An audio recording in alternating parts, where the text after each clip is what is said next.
So good morning guys. तो चलिए start करते हैं आज के यानी कि 13 दिसंबर के इंपॉर्टेंट करंट अफेयर्स को। और आज का सबसे इंपॉर्टेंट प्रश्न ये रहा आपके सामने कि अभी हाल ही में भारत का पहला पावर म्यूजियम ये कहां पर बनाया जाएगा। तो आंसर होगा पटना में, पटना बिहार में। ये देश का पहला पावर म्यूजियम बनाया जाएगा पटना में। करबिगईहा थर्मल पावर स्टेशन है, वहां पर इसे बनाया जाएगा। ये जो पावर स्टेशन है ये बंद पड़ा हुआ है कई सालों से और यहीं पर ये देश का पहला पावर म्यूजियम बनेगा। और बनाने का उद्देश्य क्या है? बिजली उत्पादन और वितरण के ऐतिहासिक विकास को आम जनता के सामने लाना। और इस तरह से ये देश का तो पहला होगा और दुनिया का चौथा पावर म्यूजियम होगा। मतलब यहाँ पर ऊर्जा उत्पादन, वितरण और उपयोग के इतिहास, विज्ञान और तकनीक को प्रदर्शित किया जाएगा। लोग उसको समझ सकेंगे जाकर के कैसे क्या होता है, कैसे बिजली बनती है, कैसे वितरण किया जाता है, क्या उसका उपयोग करने का इतिहास रहा है। ये सब बातें पावर से संबंधित जो भी इतिहास रहा है वो सब यहाँ पे म्यूजियम में क्या होता है, जो पुरानी चीजें होती है वो आप देखते हो। तो पावर से संबंधित जो भी इतिहास रहा है वो यहाँ पे प्रदर्शित किया जाएगा। तो ये देश का पहला है, इसलिए इंपॉर्टेंट प्रश्न रहेगा। अब म्यूजियम से संबंधित, संग्रहालय से संबंधित कुछ और प्रश्न मैं आपको रिवाइज कराऊं।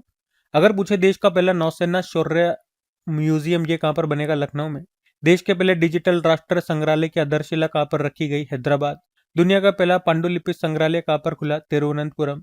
देश के पहले भूमिगत संग्रहालय ये कहाँ पर बनाया जा रहा है? दिल्ली के हुमायूं के मकबरे परिसर में। भारत का पहला संविधान संग्रहालय ये आपको मिलेगा हरियाणा में, ओपी जिंदल यूनिवर्सिटी के कैंपस में। भारत का पहला चिकित्सा संस्थागत संग्रहालय चंडीगढ़ में। वैदिक 3D संग्रहालय खुला जाएगा वाराणसी में। बंजारा विरासत संग्रहालय का उद्घाटन मोदी जी ने किया महाराष्ट्र के वाशिम में। देश का पहला हिंदी साहित्य संग्रहालय वाराणसी में। और नितिन गडकरी जी ने कहां पर जैन संग्रहालय और ज्ञान केंद्र का उद्घाटन किया था? पुणे में। सूचना का अधिकार आरटीआई संग्रहालय की आधारशिला कहां पर रखी गई? राजस्थान के ब्यावर में। उसके अलावा भारत के पहले डिजिटल म्यूजियम का नाम क्या है? अभय प्रभावना, जो कि महाराष्ट्र राज्य के पुणे जिले में बनाया गया। प्रधानमंत्री संग्रहालय और पुस्तकालय समिति का अध्यक्ष बनाया गया था नृपेंद्र मिश्रा को। पुरातात्विक अनुभवात्मक संग्रहालय आर्कियोलॉजिकल एक्सपेरिमेंटल म्यूजियम ये उद्घाटन किया गया था गुजरात के वडनगर में। भारत का पहला अंडर वाटर संग्रहालय और कृत्रिम रीफ, आर्टिफिशियल रीफ कहाँ पर बनाया जाएगा? महाराष्ट्र में। और इसके लिए किस जहाज को डुबोएंगे? आईएनएस गुलदार। भारत के पहले open air art wall museum का उद्घाटन किया गया नई दिल्ली के मौसम विज्ञान भवन में। और मोदी स्मृति चिन्ह संग्रहालय ये आपको मिलेगा मोतिहारी बिहार में। बिहार के वैशाली जिले के वैशालीगढ़ में बुद्ध सम्यक दर्शन संग्रहालय और स्मृति स्तूप का उद्घाटन किया गया था। ठीक है, तो ये कुछ इंपॉर्टेंट म्यूजियम्स रहे न्यूज में, ध्यान में रखना। अगला प्रश्न देखते हैं। फिर अगले में पूछ रहे हैं, अगला प्रश्न भी अच्छा है कि अभी हाल ही में छोंजिन आंगमो माउंट एवरेस्ट पर चढ़ने वाली भारत की पहली और दुनिया की 5वीं दृष्टिबाधित महिला बन गई हैं। इनका संबंध किस राज्य से है?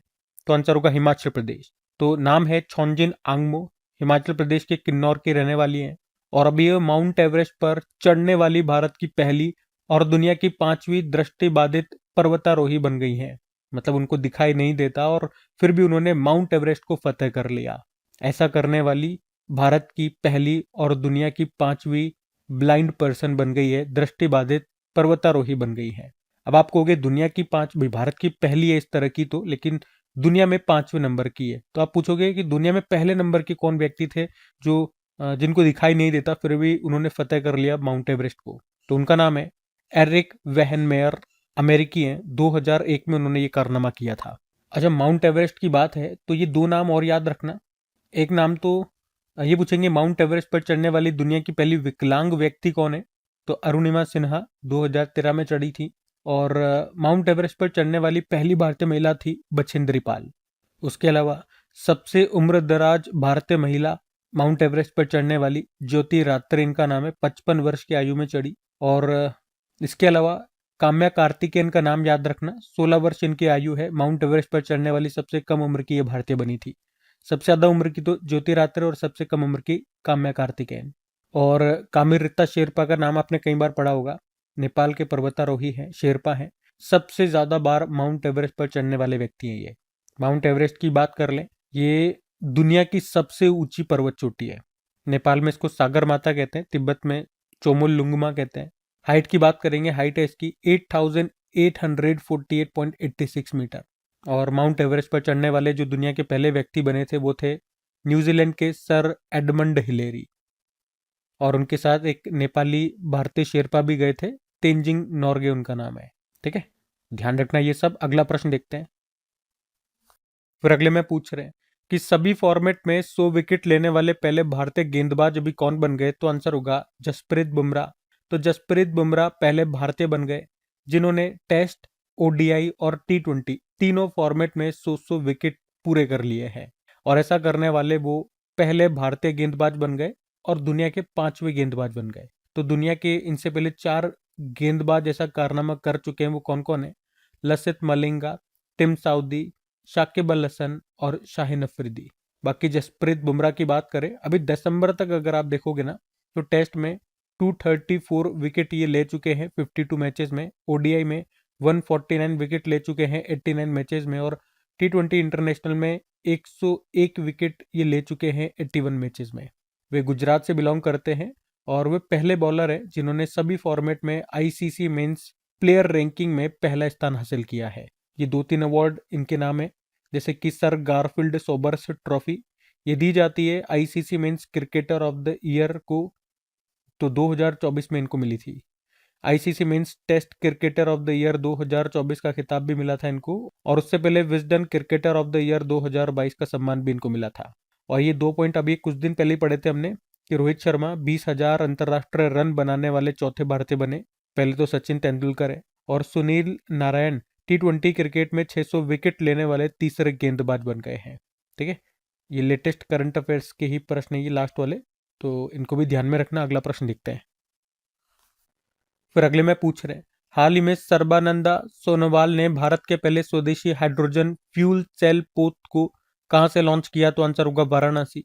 तो अभी हमारे शिपिंग मंत्री हैं सर्बानंदा सोनोवाल, इन्होंने वाराणसी से भारत का पहला इंडिजिनस यानी कि स्वदेशी हाइड्रोजन फ्यूल सेल वेसल यानी कि पोत को अभी लॉन्च किया है, और इस वेसल को हरित नौका पहल के तहत लॉन्च किया गया।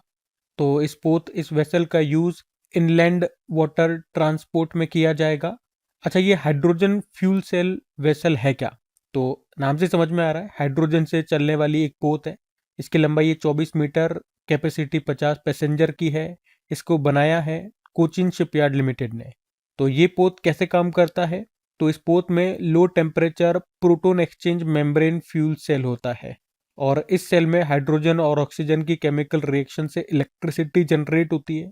तो उस इलेक्ट्रिसिटी से तो ये वेसल चलेगा, और इनकी रिएक्शन से इलेक्ट्रिसिटी के साथ साथ कुछ बाई प्रोडक्ट्स भी बनते हैं, जैसे कि वाटर हो गया, हीट हो गया, मतलब पॉल्यूशन नहीं होता, कार्बन एमिशन नहीं होता। तो आप कह सकते हो ये बोट ट्रेडिशनल डीजल वाली बोट की तुलना में ज्यादा एफिशिएंट है। अच्छा, इसका निर्माण किया हरित नौका पहल के अंतर्गत, हरित नौका इनिशिएटिव आप कह दो, जिसे लॉन्च किया था शिपिंग मंत्रालय ने 2024 में, जिसका उद्देश्य है 2025 तक इनलैंड वेसल ट्रांसपोर्टेशन को 50% क्लीन एनर्जी पर चलाना और 2045 तक इसे 100% तक करना। इनलैंड वेसल ट्रांसपोर्टेशन का मतलब क्या हो गया? भारत देश के अंदर जो भी नदियों वगैरह में जो भी ट्रांसपोर्टेशन के लिए जो भी वेसल चलेंगे, पोत चलेंगे, तो उन्हें हमें क्लीन एनर्जी से, ग्रीन एनर्जी से चलाना है। जैसे यहाँ पे हमने इसको हाइड्रोजन से चला दिया। हाइड्रोजन से कुछ और प्रश्न देखो आप। अभी पूछे, राष्ट्रीय हाइड्रोजन मिशन की शुरुआत हुई थी 15 अगस्त 2021 को। राष्ट्रीय ग्रीन हाइड्रोजन मिशन की शुरुआत हुई थी 4 जनवरी 2023 को। स्टील मंत्रालय ने देश के पहले ग्रीन हाइड्रोजन प्लांट का उद्घाटन कहाँ किया? जिंदल स्टेनलेस स्टील हिसार में। देश का पहला multipurpose theme hydrogen pilot project कहां पर शुरू हुआ? हिमाचल प्रदेश के झाकरी में। 2024 में मोदी जी ने ग्रीन हाइड्रोजन पर दूसरे अंतर्राष्ट्रीय सम्मेलन का उद्घाटन कहां किया था? नई दिल्ली के भारत मंडपम में। और प्रधानमंत्री नरेंद्र मोदी ने देश की पहली ग्रीन हाइड्रोजन हब की आधारशिला कहां रखी? आंध्र प्रदेश में, विशाखापट्टनम में। भारत ने दुनिया की सबसे पावरफुल हाइड्रोजन ट्रेन इंजन को बनाया, जिसकी पावर है 1200 में horse power. Tata steel hydrogen transport pipe विकसित करने वाली भारत की पहली कंपनी बन गई। उत्तर भारत का पहला ग्रीन हाइड्रोजन प्लांट बनेगा हिमाचल के दबोटा में। दुनिया का सबसे बड़ा सफेद हाइड्रोजन भंडार कहां पर खोजा गया? फ्रांस के मोसेल क्षेत्र में। और वर्ल्ड हाइड्रोजन समिट 2025 का आयोजन हुआ रोटरडैम, नीदरलैंड। इंडिया का पहला कमर्शियल हाइड्रोजन बस ये कहां पर लॉन्च हुआ? लेह लद्दाख में, एनटीपीसी ने बनाया। ग्रीन हाइड्रोजन समिट 2025 हुआ था आंध्र प्रदेश में। और भारत ने अपनी पहली हाइड्रोजन संचालित ट्रेन कोच का सफल परीक्षण कहाँ किया? चेन्नई। भारत का पहला make in India 1 megawatt green hydrogen plant कहाँ पर शुरू हुआ? गुजरात के कांडला में, जो दीनदयाल पोर्ट है वहीं पर। और उत्तर प्रदेश का पहला ग्रीन हाइड्रोजन प्लांट कहाँ पर स्थापित किया गया? गोरखपुर में। ये उत्तर प्रदेश का पहला हो गया और देश का दूसरा हो गया। और अभी पहली green hydrogen research and development conference हुई थी अभी नई दिल्ली में। ठीक है, तो ये सब बातें ध्यान रखना। अगला प्रश्न देखते हैं। फिर अगले में पूछ रहे हैं कि भारत ने FIH जूनियर वर्ल्ड कप 2025 में कौन सा मेडल जीता? तो आंसर होगा ब्रोंज। तो FIH international hockey federation men's hockey junior world cup 2025 की हम बात कर रहे हैं। अभी 28 नवंबर से लेकर 10 दिसंबर तक हुआ, ये 14वां एडिशन हुआ। कहाँ पर? चेन्नई और मदुरै में। मेडल टैली में बात करोगे तो गोल्ड जीता, यानी कि पहले स्थान पे रहा जर्मनी, ये इसका 8वां टाइटल है। दूसरे स्थान पे स्पेन रहा, तीसरे पे भारत रहा। अच्छा, भारत ने किसको हरा करके ब्रोंज जीता? अर्जेंटीना को हरा करके। यहाँ पे भारतीय टीम के जो कोच है वो PR श्रीजेश है। आप पहले ही बात कर चुके, जूनियर हमारी जो हॉकी टीम है उसके कोच PR श्रीजेश बनाए गए थे। तो ये जो 2025 में अभी men's FIH hockey junior world cup हुआ, इसको भारत ने ही होस्ट किया था। ठीक है, ये मैंने आपको बता दिया। भारत में भी चेन्नई मदुरै में हुए। और इसमें टॉप स्कोरर की बात करोगे तो अमीरुल इस्लाम रहे बांग्लादेश से, 18 गोल किए। बेस्ट प्लेयर कैस्पर वॉन्डरवेन रहे नीदरलैंड से। और बेस्ट गोलकीपर जैस्पर डेट्जर रहे जर्मनी से। बाकी हॉकी की बात हो रही है तो याद रखना, अभी 15वां hockey India sub junior men's national championship 2025 जो चेन्नई में हुआ, पंजाब ने जीता, झारखंड को हराया। 15वां junior national women's hockey championship 2025 Kakinada Andhra Pradesh में हुआ, झारखंड ने जीता, हरियाणा को हराया। 12वां men's Asia hockey cup 2025 Rajgir Bihar में हुआ, इसका मैस्कॉट है चांद और उसको भारत ने जीता, साउथ कोरिया को हराया। 2026 में men's hockey world cup Belgium और नीदरलैंड में होंगे। 11वां वुमेन्स हॉकी एशिया कप 2025 यह भी हुआ था हंगझाऊ चाइना में, उसमें टॉप पे रहा था चाइना। हॉकी की बात करते हैं, यानी कि इंटरनेशनल हॉकी फेडरेशन की, तो स्थापना होती है 1924 में। हेडक्वार्टर लुज़ेन स्विट्जरलैंड है। हेड है मोहम्मद तैयब इकराम। और 1928 में भारत इसका सदस्य बनने वाला पहला एशियाई देश बना था। हॉकी इंडिया स्थापना होती है 2009 में। नई दिल्ली में मुख्यालय है, अध्यक्ष Dilip Tirkey. Asian hockey federation का हेडक्वार्टर कहाँ पर है? कुआलालंपुर मलेशिया में है। और हॉकी से संबंधित कुछ कप्स एंड ट्रॉफीज की बात करें तो अजलान शाह कप हो गया, आगा खा कप हो गया, ध्यानचंद कप हो गया, रंगास्वामी कप हो गया, सिंधिया कप हो गया, रणजीत सिंह कप हो गया, बेटन कप हो गया, इंदिरा कप हो गया। ठीक है, तो ये सब भी ध्यान में रखना। अगला प्रश्न देखते हैं। फिर अगले में पूछ रहे हैं, हाल ही में जलवायु नेतृत्व के लिए United Nation Environment Programme championship of the Earth 2025 किस भारतीय को दिया गया? तो आंसर होगा सुप्रिया साहू को। तो अभी यूनाइटेड नेशन एनवायरनमेंट प्रोग्राम ने अपने चैंपियंस ऑफ द अर्थ 2025 की घोषणा की है। ये अवार्ड यूनाइटेड नेशन के द्वारा दिए जाने वाला सबसे बड़ा एनवायरमेंटल अवार्ड है, याद रखना। तो इस बार ये अवार्ड टोटल 5 लोगों को और संस्थाओं को दिया गया है। लोगों को भी दिया जाता है, संस्थाओं को भी दिया जाता है। तो इस बार 5 अवार्ड ये दिए गए। इनमें से एक भारतीय को दिया गया और वो हमारे लिए एग्जाम के पॉइंट ऑफ व्यू से सबसे ज्यादा इंपॉर्टेंट है। तो वो हैं तमिलनाडु की सुप्रिया साहू, जिनको इंस्पिरेशन एंड एक्शन कैटेगरी में यह अवार्ड मिला है। बाकी के जो 5 नाम है वो मैंने आपके सामने लिख दिए हैं, वीडियो को पॉज करके आराम से रीड कर सकते हो। लेकिन जो आपको याद करने के लिए मैं कहूँगा, वैसे तो देखोगे तो बहुत सारी चीज़ें आपको याद करने को हो जाएगी, क्या क्या याद रखोगे, लेकिन जो इंपॉर्टेंट बात है वो जो मैं कह दूं कि ये तो याद रखो ही रखो। ठीक है, अगर यहाँ से एग्जामिनर ने प्रश्न डाला तो वो ये नाम आपसे ज़रूर पूछेगा, जो भारतीय हैं उनका नाम। तो सुप्रिया साहू इनका नाम है। आप कह सकते हो तमिलनाडु सरकार में एडिशनल चीफ सेक्रेटरी हैं ये। बाकी इस अवार्ड की बात करें, यूनाइटेड नेशन एनवायरनमेंट प्रोग्राम का ये जो champions of the earth award है, हमने बता दिया आपको, यूनाइटेड नेशन का सर्वोच्च पर्यावरण सम्मान है, जिसको स्थापित किया गया था 2005 में। अच्छा, इसी तरह से अभी कुछ दिन पहले young champions of the earth award भी दिया गया था। और 2025 का वो किस भारतीय को दिया गया था? तो याद रखना, जिनाली मोदी को। ये हम कई बार रिवाइज भी कर चुके हैं वैसे, तो जिनाली मोदी का नाम याद रखना। और देता कौन है? यूनाइटेड नेशन एनवायरनमेंट प्रोग्राम, जिसकी स्थापना होती है 5 जून 1972 में। इसीलिए वर्ल्ड एनवायरनमेंट डे होता है 5 जून को। और इसका हेडक्वार्टर नैरोबी केन्या में है। और नैरोबी केन्या से याद आएगा, अभी संयुक्त राष्ट्र पर्यावरण सभा की 7वीं बैठक भी यहीं पर हुई थी। ठीक है, अब आप देखोगे अवार्ड वाला प्रश्न है, कुछ इंपॉर्टेंट अवार्ड आपको रिवाइज करवा दिए जाए। तो देखो, अभी केटन आर मिलर अवार्ड दिया था, आईयूसीएन के द्वारा दिया जाता है सोनाली घोष को, भारत की पहली महिला ये अवार्ड पाने वाली। शस्त्र रामानुजन पुरस्कार 2025 अलेक्जेंडर स्मिथ को दिया गया। और business line change maker award 2025 DRDO को। United Nation Environment Programme young champions of the earth पुरस्कार 2025 दिया गया जिनाली मोदी को, मुंबई से हैं। पीवी नरसिम्हा राव स्मृति पुरस्कार दिया गया डॉक्टर मनमोहन सिंह को, मरणोपरांत मिला। Camel international award 2025 Yunus Ahmad को। और 43rd नंबर का लोकमान्य तिलक राष्ट्र पुरस्कार 2025 दिया गया नितिन गडकरी को। और ललित कला अकादमी पुरस्कार 2025 ये दिया गया प्रेमचंद पुखराम्बम को। और इक्वेटर पुरस्कार 2025 बीबी फातिमा महिला स्वयं सहायता समूह को दिया गया, धारवाड़ जिला कर्नाटक से है। और जीपी बिरला मेमोरियल अवार्ड 2025 दिया गया इसरो के हेड डॉक्टर वी नारायणन को।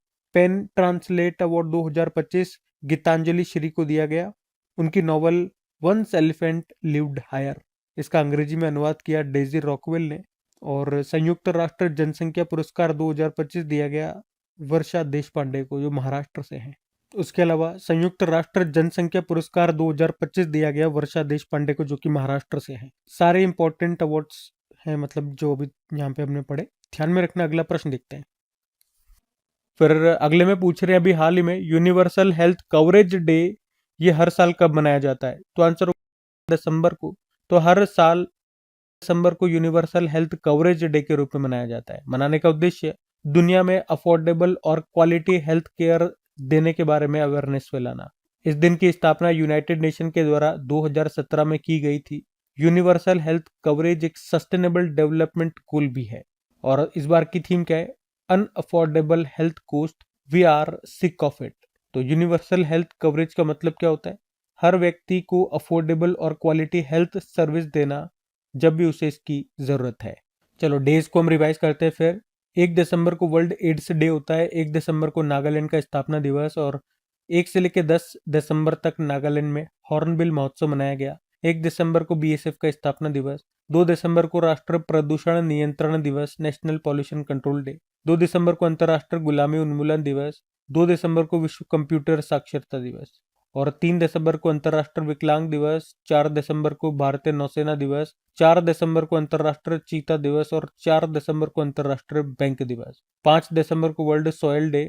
बाकी 5 दिसंबर को वर्ल्ड सॉइल डे होता है। 5 दिसंबर को अंतर्राष्ट्रीय स्वयं सेवक दिवस। 7 दिसंबर को सशस्त्र सेना झंडा दिवस। 7 दिसंबर को अंतर्राष्ट्रीय नागरिक विमानन दिवस।